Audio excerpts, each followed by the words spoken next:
pink. Think pink when you shop for summer clothes. Think pink.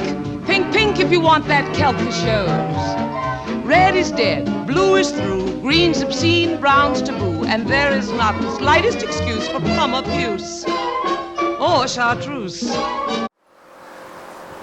G'day, gorgeous. I'm just sitting in the backyard. I was coming out earlier while the sun was out to actually come and talk to you, but the neighbour decided to mow the lawn, so I decided that wasn't going to work.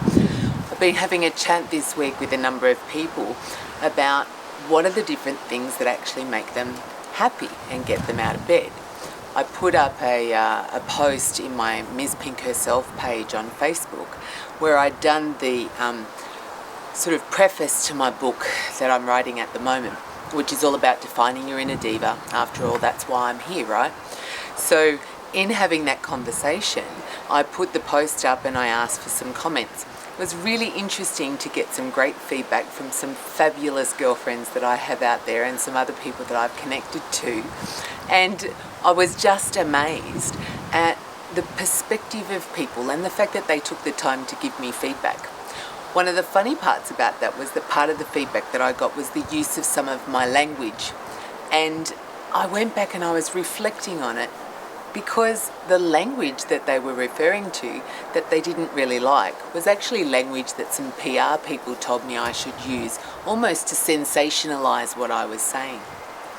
And it got me thinking about when we have input from other people in our lives, what are the things that make it really useful and valuable for us in terms of what's helpful feedback for the things that we're trying to do, and what's the non-helpful feedback. And excuse me, because it's hay fever season, so my eyes are watering. How do we filter it? Because in this day and age, we get so much information coming through all the time. And if we listen to everything that everybody told us about how we were actually going to achieve what it is that we wanted to achieve, the feeling of overwhelm is just phenomenal. And I know, because this is actually what I'm experiencing at the moment, a lot of people kind of giving me input about how it is that I get the information that I'm giving you here out to more people. And I'm looking at it thinking to myself, do I really need to do yet another training program? I mean, I've done so many and at different times. But you know what? The reality is sometimes there's some skills and experiences that we just don't have for ourselves, and so we ask for an expert for advice. But how do we determine who the right expert is for us? And how do we determine whether or not the advice that they're giving is what we actually need at that point in time? And this is where I often talk about your intuition. I think you get a sense of people. You know when you watch somebody like this video, for example, whether or not you think that what I have to tell you is something that's useful and valuable to you. And that's actually why you choose to continue to connect. You could connect with hundreds of other people, thousands in all likelihood, but the information becomes too overwhelming. So you need to actually be connected with somebody who you feel some level of affinity with. And this comes back to where I talk about general relationships broadly. You find people, you meet them, for whatever reason you're really drawn to those people, but there are so many other people out there that you just come across in your day-to-day life you don't connect to. And that can be friendships, that can be intimate relationships, that can be in a work or business environment.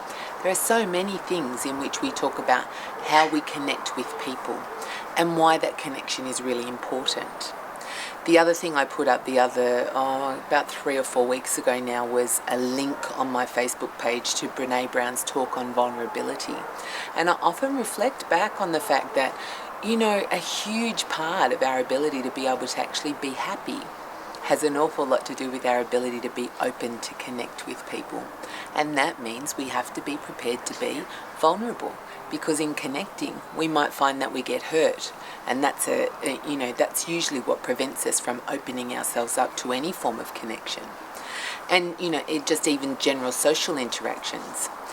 I went out last night with a whole bunch of people, some of whom I knew before, but others I'd never met, and it was just kind of an organised social thing, but it was really about meeting new people. And I find I can go into those environments and I'm quite outgoing. I know you don't believe it, but I find I can go into those environments and it's easier for me to talk to people because of my general outgoing nature. And I know a lot of people sort of say it's a bit harder for them in certain environments. And I like to think that, I can assist people or facilitate them being more comfortable in a new environment. And I think that's what happens, I tend to kind of introduce people to other people, and sometimes you find that there are the people who are the connectors in life, and you happen to come across them and they help you to connect with other people. But then maybe they don't stay in your life for an extended period, they're just there for a particular purpose. Anyway, that was just my little musing for this week. Excuse me, because, with the hay fever also comes that sense of my lungs don't really like the air that they're breathing right now, and I probably need some more antihistamine. I'm curious about what you think about this lipstick, okay? Just as an aside, it's actually called a lip tar, but I was looking at it kind of going, does it make me look like a cartoon character? All right, that's my musing for this week. I will talk to you again soon. See you later. Pink for cheeks and pink at your lips, pink for shirts and all of your slips, just a touch of pink at your knees, and if you please, what? Pink chemise.